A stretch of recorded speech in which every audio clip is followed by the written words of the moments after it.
Oi, eu sou a Denise, o Denise está chamando, e esse é mais um vídeo sobre minhas leituras. Nesse vídeo eu vou falar sobre o livro Eu Sou o Mensageiro, do Mark Zusak. Eu já tinha lido A Menina que Roubava Livros, do mesmo autor. Os livros dele foram traduzidos pelo Antônio Ed Moura. E o Mark Zusak é um autor que me encantou muito quando eu li A Menina que Roubava Livros. Eu achei o livro fantástico, realmente é um dos livros favoritos da vida. Assim, tão emocional, com tantos trechos tocantes. É um livro que eu tive que ler assim, pausando mesmo, porque ele me tocava o coração assim, a cada trecho, muito emocionante. Então é claro que eu fui ler Eu Sou Mensageiro com muita expectativa. Eu até adiei bastante a leitura desse livro, que eu tinha outras leituras em mente, e também por essa alta expectativa. Eu acho que seria inevitável, né, a comparação entre os dois. E assim, eu gostei muito, né, do Eu Sou Mensageiro, mas assim, não é incomparável com A Menina que Roubava Livros. Esse aqui ele tem algumas lacunas que eu acho que ele não preencheu, que ele poderia ter desenvolvido melhor. Eu não tenho certeza da ordem de escrita dos livros, mas se eu não me engano ele escreveu primeiro o Eu Sou o Mensageiro, e A Menina que Roubava Livros acabou sendo publicado primeiro no Brasil. Depois eu vou confirmar essa informação. Então vamos lá. O Eu Sou o Mensageiro, ele trata da história do Ed Kennedy, que é um garoto jovem, assim, acho que se não me engano ele tem uns 20 anos, menos de 20 anos, e ele trabalha como taxista.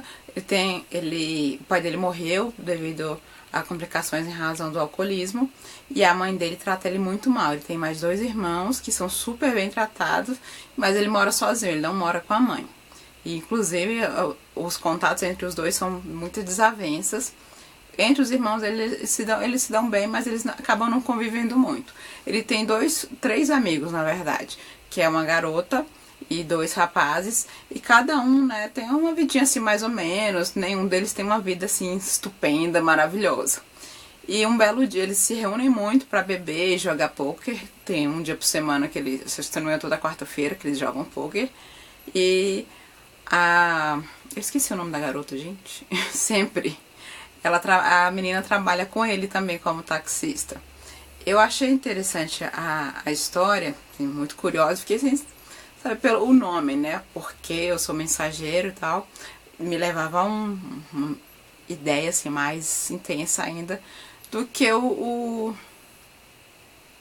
livro, acho que acabou abordando. Acho que o título acabou me sugerindo algo mais do que ele realmente trouxe. Um belo dia, o Ed ele recebe na caixa do correio dele uma carta de baralho, e nessa um ás, né, de ouro. E esse ás ele tem um nome, tem um endereço, na verdade, de 3 pessoas. E ele não conhece, assim, não tem informação de que seria. E ele resolve então se deslocar até esse local desses acontecimentos. E ele vê uma coisa muito horrível acontecendo, que é uma esposa, né, que é uma mulher casada. O homem chega em casa todo dia de madrugada e todas as noites ele estupra a mulher. Arrasa a roupa dela, obriga a manter relações sexuais com ele, e eles têm uma filhinha pequenininha. A menina acaba presenciando toda essa situação. É uma cena muito horrível, e ele fica escutando a mulher chorando, pedindo pelo amor de Deus, e o homem na brutalidade dele, e aquilo vai angustiando ele. E ele fica sem saber como lidar com essa situação, e tem aquela impressão que ele recebeu a missão de fazer alguma coisa.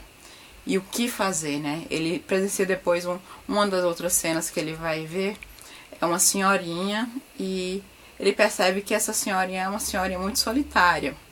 E um dia ele resolve bater na porta dela e tomar um chá com ela. E ela acaba confundindo o Ed com o ex-marido dela. O finado marido dela.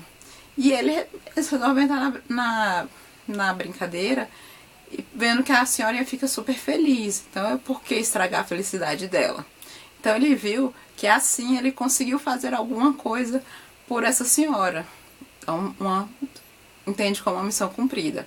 E acontece uma outra situação com uma garota que é corredora, e ela é meio frustrada, que ela não consegue ganhar a corrida, e ela tá meio desistindo, mas é uma coisa que ela gosta muito de fazer. Então vão acontecendo com cada um dos ases do baralho. Cada um tem um nome, um endereço, uma coisa que ele tem que decifrar para poder identificar quem são as pessoas com quem ele tem que tratar e que ele tem que fazer alguma coisa para mudar a vida dessas pessoas. Essas pessoas,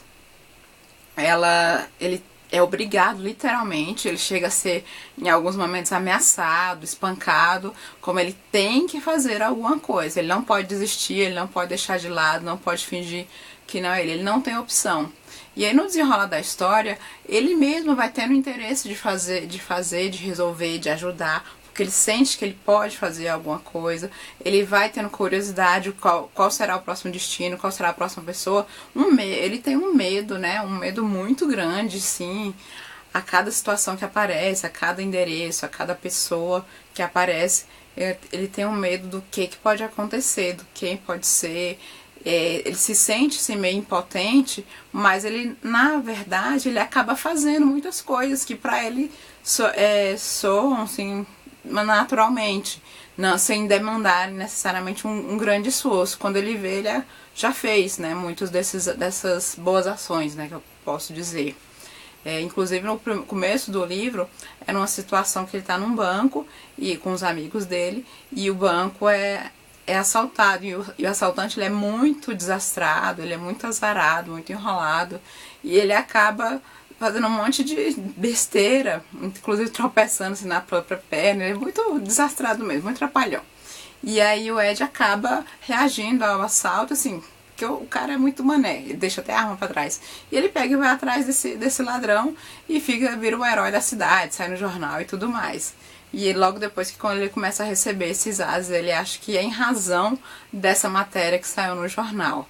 Então essa história é sobre essa questão das boas ações, do que você pode fazer pelo outro, do que você pode fazer para mudar a vida das pessoas, não só de um problema muito grave, que às vezes você acha que não pode ser feito nada, mas já uma coisa que para aquela pessoa, para você pode ser um detalhe simples, mas que significa muito para aquela pessoa que você pode ajudar. Seja até mesmo a situação como eu falei, da companhia que ele fez para a senhorinha durante um determinado momento, ela relembrando, ela podendo compartilhar a história dela, vivenciar novamente as coisas que ela viveu com o finado marido dela, contar todas as aventuras dele, ajudar um padre a preencher mais a igreja que andava assim às moscas, com atos simples e convidando, né, as pessoas a irem. Eu achei esse um livro muito interessante. Eu confesso que eu acho que o Marcos poderia ter explorado muito, muito mais essa história, assim,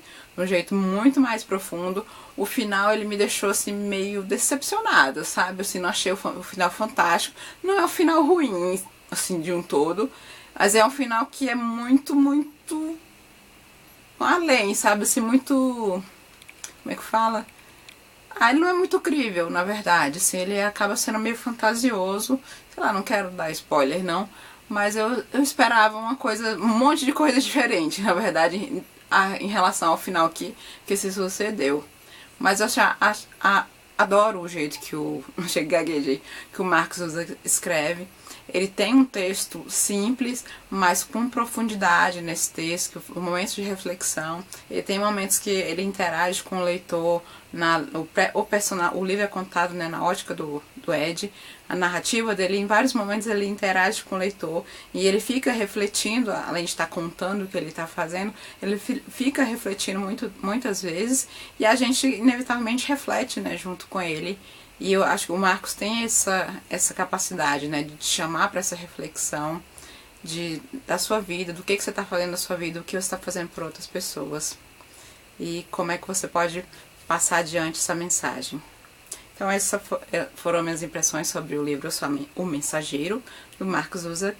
Espero que vocês tenham gostado. Obrigada.